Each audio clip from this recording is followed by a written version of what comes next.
Morning to the leader in you. Listen, we have a phenomenal guest. You have seen this gentleman before, but we're bringing him back again because it's such a needed topic. But before we formally introduce our guest speaker on today, we want to bring on our co-host, Dr. Leroy McKenzie. He's doing phenomenal things in the community. He is a business owner himself. The name of his company is JNF Enterprises.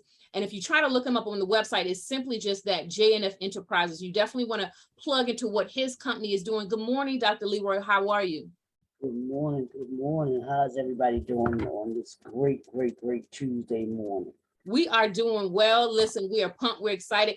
This is the last week of July. We know August 1st is next Monday. So we thought it would be fitting to close out this month to talk about some financial principles that we all can take in, listen to, and apply so we can continue to grow as leaders in our community. Well, for those of you that are plugging in now, we want you to do one thing. We want you to hit that share button. We want you to tell everybody about this show, Good Morning to the Leader in You. Well, we say good morning to your possibilities. Good morning to your purpose.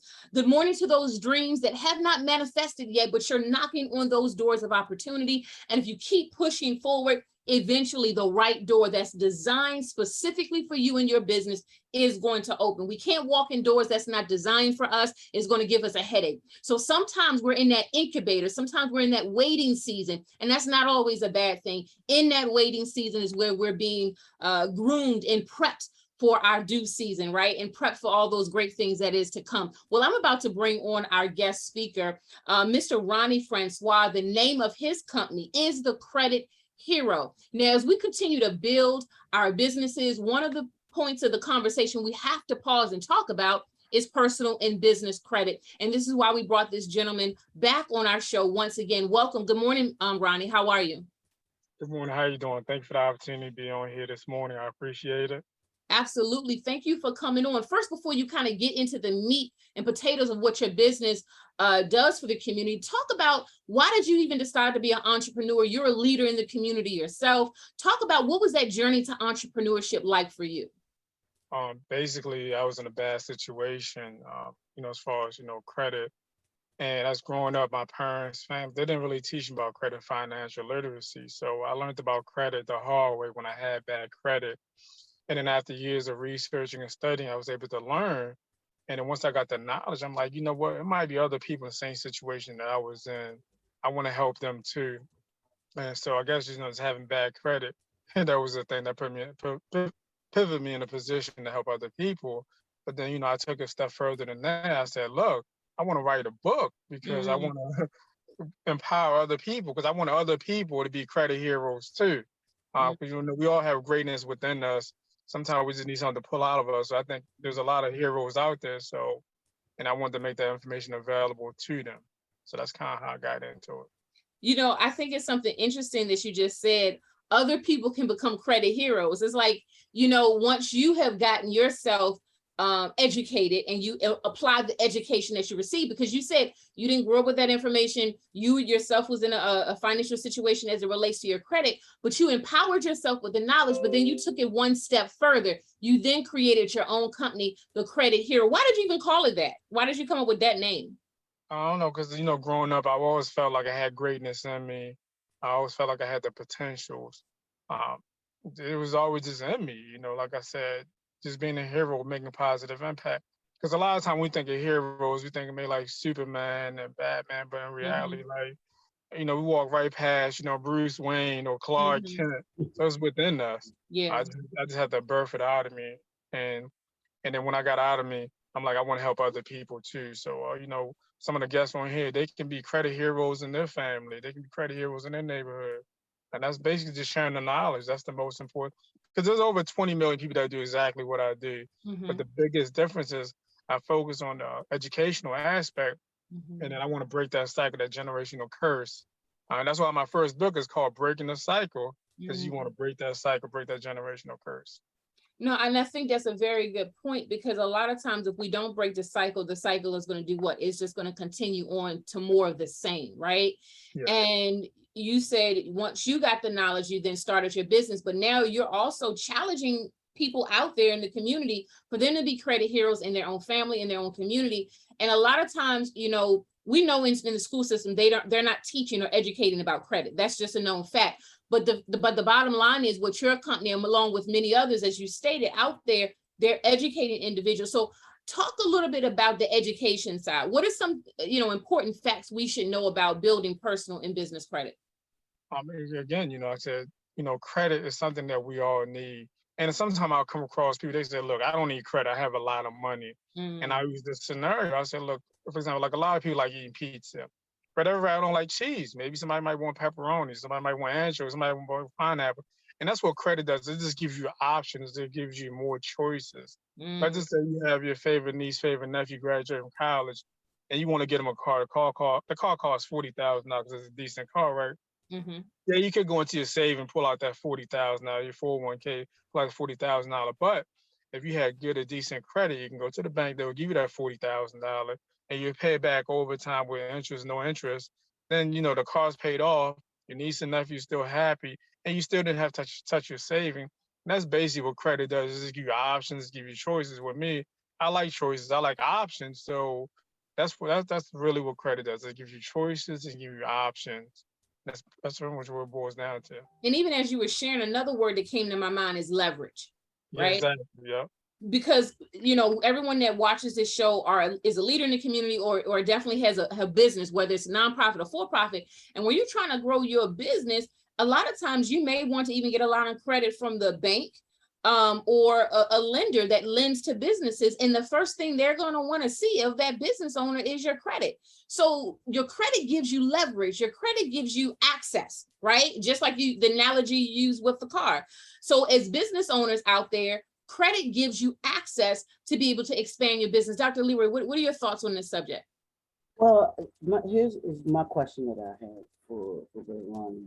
When it comes to entrepreneurs and businesses, when you're establishing credit, just like with a business, you don't want to grow too fast. How do you determine, maybe the banks will determine it for you, because I don't want to use too much. Let's say somebody that has, decent credit and they're trying to take their business to the next level. What would you suggest to them as far as not borrowing too much or using too much of their credit and using it, as Catherine was talking about, leveraging the ability or the options that you all were just talking about to be able to have the credit, but not to use too much of it. That way you don't get overburdened with trying to have to pay that back, if that makes sense to you. Yeah, that is true. Credit is just like any other tool. If you apply it correctly, it can be very beneficial. But if you don't use it correctly, it can be detrimental. So that's why the financial education piece is so important to learn about why you should get it, when you need to get it. And that's why my books are so powerful, because they educate you on that. It tells you the 5 principles that make up your credit scores, your payment history, your credit utilization, new credit, credit mix. It tells you all that. That's why knowledge is very, very important, because like I said, if you don't use it correctly, it will hurt you. It'll hurt your next generation, hurt your business, or your personal credit. And like I said, I would tell anybody, just pick up one of my books. The first one is Break the Cycle, How to Live with Bad Credit. The second book is the 10 Credit Commandments. That first book will answer 90% of the questions you have related to credit. It's an easy read. It's less than 100 pages. That's why you want to get that knowledge. That way, when you start getting those credit cards, you know when to get it. You know how many to get. You won't overuse it. Because sometimes when we start building credit, we'll get too much debt, and then we'll fall right back into it, because you have to plan how you're going to pay that money back, when you should pay it back, how much you're going to pay back. That's important to get that educational piece while you're building credit. That way you don't make those mistakes and have a lot of setbacks. Thank you so much for that. I think those are some pivotal answers. Dr. Leroy, were you about to say something? No, go ahead, Kat. We want to give a shout out to one of our viewers that supports this show, Miss Angelia Rito. Actually, she's an author as well. She's in the Texas area, if I'm not mistaken. Thank you so much for plugging in. Then we also have a Evelyn Bacon and a Jordan Simmons also plugging in. Thank you all for plugging into Good Morning to the Leader in You. Ronnie, you mentioned 2 things. You mentioned about credit utilization and about credit mix. What is credit utilization? Basically, it's just about how much credit you want to use. So the CRA, Consumer Reporting Agency, Experience Transient Equifax, they recommend that you use no more than 30% of your credit utilization. If you go above 30%, actually, it actually looks bad. But in reality, you want to keep your credit utilization like 10% or lower. And then if you really want to look deep into it, under the FCRA, your credit utilization, and it's not even supposed to be on your credit report at all, to be honest with you. So again, that's just something most people don't even know that. So that's not even supposed to be on there. You can actually remove that. Um, Again, you said the credit mix, right? Is that Yeah, what credit mix. When you use the term credit mix, what is yeah, that? basically having revolving installments. I mean, like car payments, mortgage, and the other ones having credit cards. You want to have a mixture of both. It looks good on your credit report, have a mixture of both of them on it. But like I said, but the biggest thing is like I said, credit utilization. But once you go past that 30%, it actually hurts you. Some people might be like 60, 70, 80%. But again, if you study the FCRA, these creditors, financial institutions, they're not supposed to report your credit utilization. So there's a letter you can actually send to them, tell them that they have to take utilization to 5% or don't even show your credit report at all. And that's Mhm. why it's important to know the laws that are on the books that protects us as consumers. Absolutely. So for those that's watching now, watching later, two major points that Mr. Ronnie brought up just now is credit utilization. Typically, when you say credit utilization, you use the term 30%. In other words, if you had a credit card that was $1,000, 30% of that, you just times about a 30%. I'm gonna just do that. So that would be 300. So it shouldn't be anything over 300, is what you're saying? Yeah, it should never be over 300. But if you really, really, really want to be on point, you want to keep like 10% or lower. Because Mhm. remember, the two biggest factors on your credit report are your payment history is the 35%, and your Mhm. credit utilization is 30%. That's 65% right there. Like, you keep those two things under control, like Mhm. your score is gonna go up automatically. Have Mhm. 100% payment history. Mhm. Again, we're on payment history. That actually like late payments are not even supposed to be on your credit report, Mhm. according to the FCRA. So you can actually get those removed because there's illegal to even have them on there. Mhm. But if you don't know the law, you keep them on there. You just want to have a perfect payment history, keep your credit utilization 10% or lower. Your score is going to eventually go up. Wow. Dr. Leroy, go ahead. I gotta ask you this because I've wondered this. I got two questions for you. For someone who may not know what the credit utilization looks like on their credit, excuse me, on their credit report, how do they know they're looking at that, or where do they need to go to look for that? That's the first question. So when you look at the credit report, it's broken into sections. It will have your personal information. The next one they have your account. So when you look under your account, let's say if you have a Macy's credit card, um, it will show you like your credit limit. It will show you like your balance. So you basically just have to do the math. Like I said, if your credit limit is 1,000 and you're at 300, then you're at that 30%. And because you just have to do the math, you just have to look at it. And also too, depending on which credit app that you use, maybe like Credit Karma or Experian, they will actually tell you. It will actually tell you credit utilization. It'll break it down. It'll say your payment history is at 90%, 100%. Your credit utilization for all your accounts together, it will tell you what percentages that. It will actually break it down to you once you look at your report. Okay, cool. Now, 'Cause I talk know. a little bit about, and again, for anyone that's watching now, you definitely want to get Mr. Ronnie's book, but talk a little bit about pay for deletion letters. Oh yeah, so again, when you get collections account in your credit report, first of all, collections account, they're not supposed to be on your credit report. It's a totally different subject altogether. But if you do have more on there, you can actually just then call pay for deletion. Basically, you reach out to the credit, you say, look, you negotiate. And then so let's just say because what happens is they buy a debt from the original creditor of pennies on the dollar. So the account might have been like $200. They might bought it for like $50. So now they're gonna come after you for the whole 200 plus a whole bunch of other shenanigan fees that they add on there. So when they reach out to you, you can negotiate. You can say, look, I'll pay you X amount of dollars. You pretty much want to start at 50%. You don't ever want to start at 150%. And then they probably can go up a little bit more, up and down. You're gonna say, if I pay you this, will you delete it off of my credit report? And so 7 out of 10 times, they're gonna say yes. And then what you do is you wait for a letter or confirmation telling you that they're going to delete it once you pay it, and then you make the payment, and then they should take it off your credit report to pay for deletion. So it does work in certain cases, but some collection companies or creditors, they're not going to budge. They're not going to delete it. So that's why it's important to get that in writing before you pay it. Because once you pay it, you don't have no leverage. They can do whatever they want to do. But that is one method to getting it removed off And your credit report. And so this morning, Mr. Ronnie is just giving us some tools, right? You still have to look at your personal credit report, analyze it, but also Mr. Ronnie, this is what he does. This is what his business assists business owners, individuals in the community to analyze your credit report and see what's going on. But talk a little bit about the significance of credit as a business owner when you're trying to build your business. Do those two marry? Does it make an impact? So it does make an impact because you can actually go to certain banks and you can get a business loan. So no doc loan where you don't have to provide like you don't have to provide your credit report. There's certain documents you have to provide, but you have your business have to be making a certain amount of money. So like if your business is boom, you're already making money already. They can use that as leverage to loan you more money or working capital without looking at your personal credit.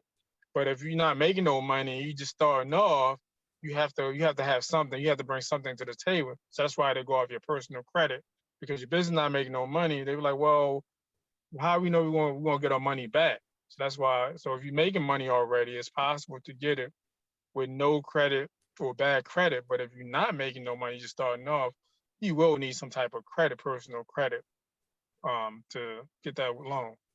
To talk a little bit more about that no doc. So if a business is profitable, they're making money every 30 days, the bankers, they see this revolving money coming into that business account. Is there a certain amount that they're looking for, 5,000, 10,000, or what have you seen? I know it may vary from business to business, but give me an example. So certain banks, you can go to like $50,000 with no doc loan.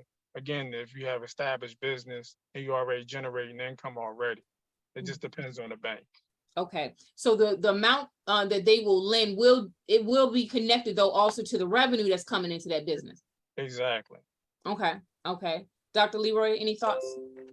Well, I want to ask this: is there a benefit or more of a benefit for entrepreneurs to do their banking with a traditional bank or versus a credit union? Is there any kind of benefit or kind of better to do it with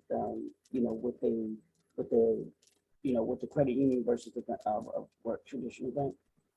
Yeah, well, it's always better to do it like a small community bank, and typically most people will do it with a credit union. Build that rapport with them, build that trust with them. So credit unions are usually a little bit more friendly than versus like the big commercial banks. Not to say the big banks won't take care of you, but typically the smaller banks will be more friendlier to you. Like I said, like Navy Federal is pretty cool. There's some other ones out there too. Yeah. I want to go back to this, and this is my second question. We're talking about the credit utilization and keeping it under control.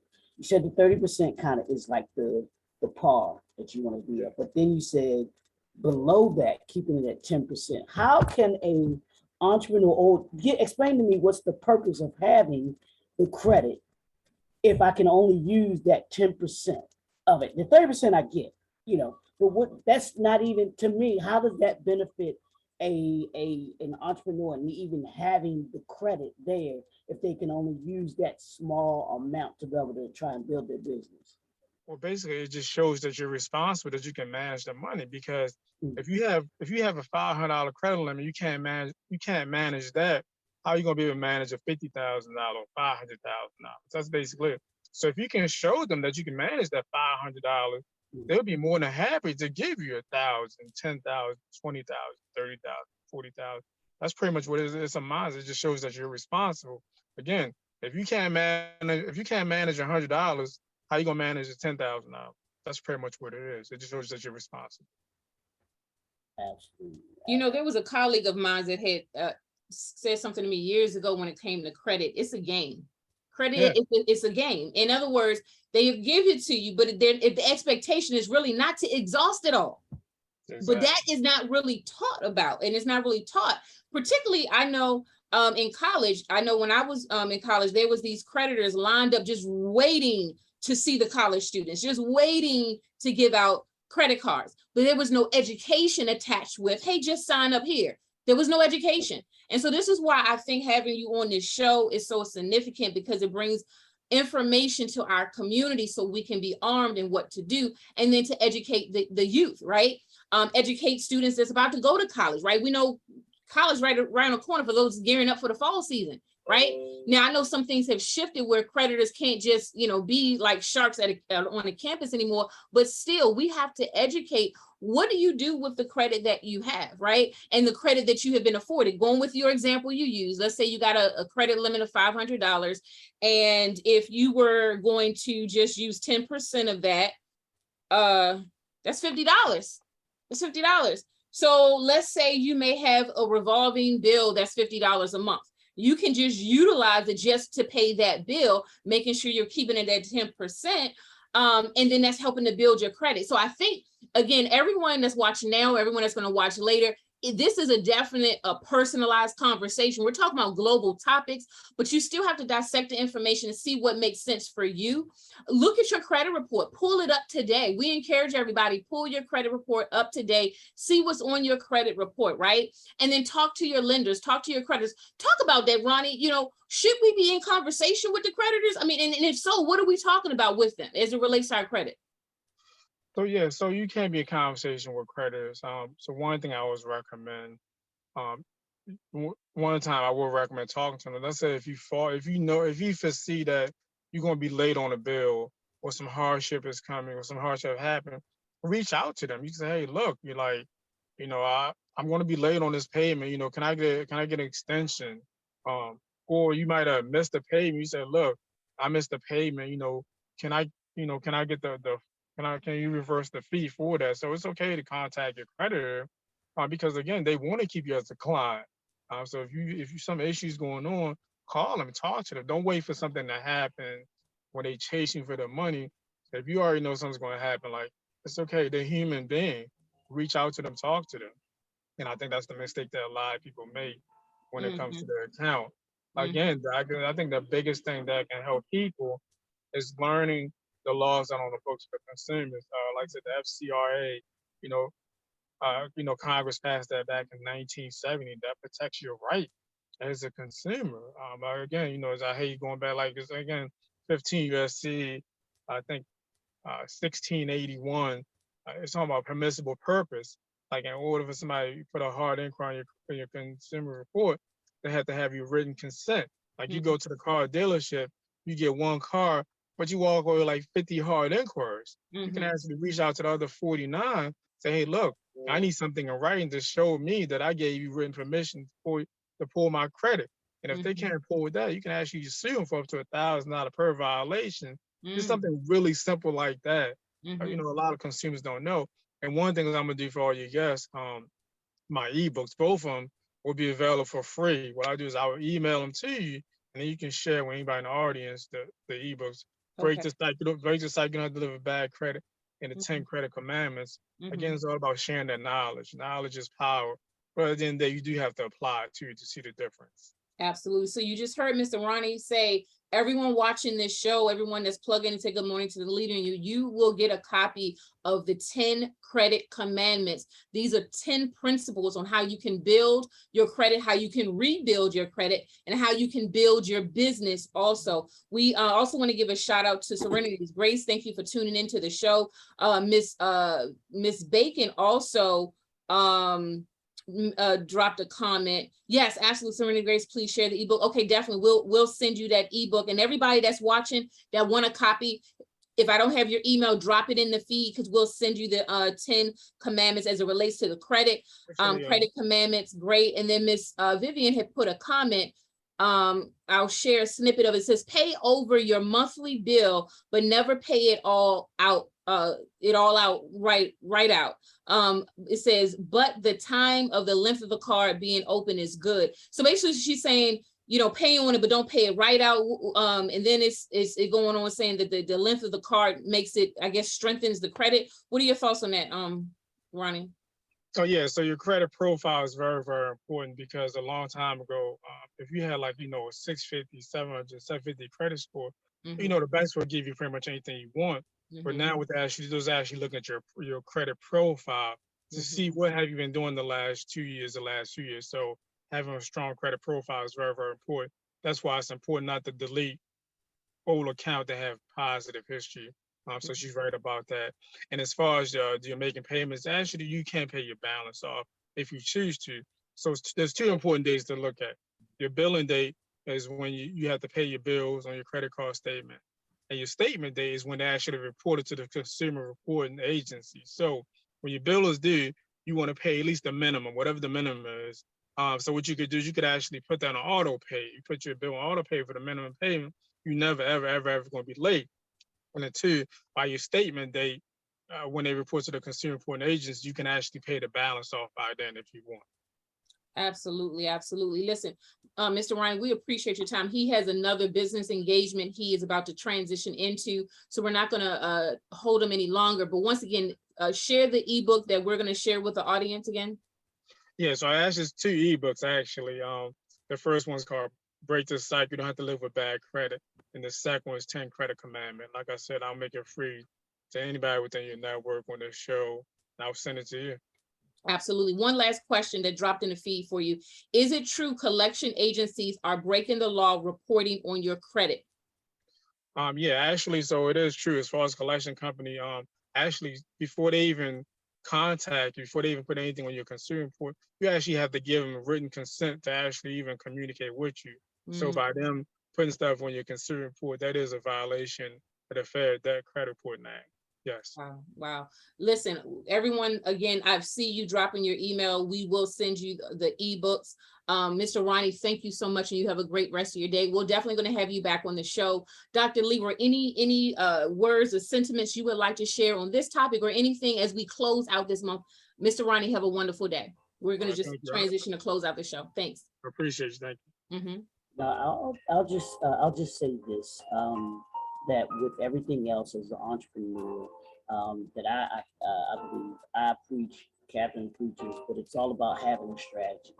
When it comes to credit, when it comes to operating a business, you want to have a strategy, and you also want to have processes and procedures in place in order to be able to accomplish what it is that you would be able to accomplish. And I'm glad that Brother Ronnie has that book. I want to get both of those. I want to get both of those ebooks too. But the 10 Commandments of credit, it gives you structure. It gives you, I'm quite sure that this book gives you a step-by-step way of being able to climb out of debt, which many of us are in or trying to get out of the process. So when you take the knowledge that he's giving and then you apply it, that's the thing. You can have all the knowledge that you want, but if you aren't implementing it, if you aren't putting it into practice, then it does you no good. And that's what this is about. This financial literacy thing is vitally important for entrepreneurs and, just for career-minded people, just as individuals. We should always want to have our credit in mind and not do those things. Yeah, there were things that we didn't know, but now that we do know and we have access to the resources, you certainly want to take advantage of them. So that's what I would say, Kat. Absolutely. Well, we thank everybody for plugging into the show. We want to give a shout out to Paper Chase and Mail. Thank you for plugging into the show. Listen, August 1st is next Monday. Next Tuesday, we're going to have an all brand new show, all brand new guests. We want you to plug in next Tuesday. We're going to be doing something a little different to kick off the month of August, but you got to plug in 9:30 EST time next Tuesday. August the 2nd. But as we end, we want to encourage you. We want to inspire you. This is your best season that you're walking into. We call this show Good Morning to the Leader in You, because we say good morning to your possibilities. We say good morning to your purpose. We say good morning to the leader that's on the inside of you, that's just bubbling to go to the next level, right? We cannot change the past. All we can do is focus on the future. So we commission every single person watching now or watching later to walk into the best season of your life, walk into your purpose. And sometimes walking into your purpose can feel challenging, but you got to keep pushing forward. We have another comment in the feed from Ms. Bacon. It says, this was and is a wealth of knowledge that helps me to add to what I am doing and understanding as I move forward in my business. Well, Ms. Bacon, we thank you so much for tuning in. I'm glad this show was helpful for you.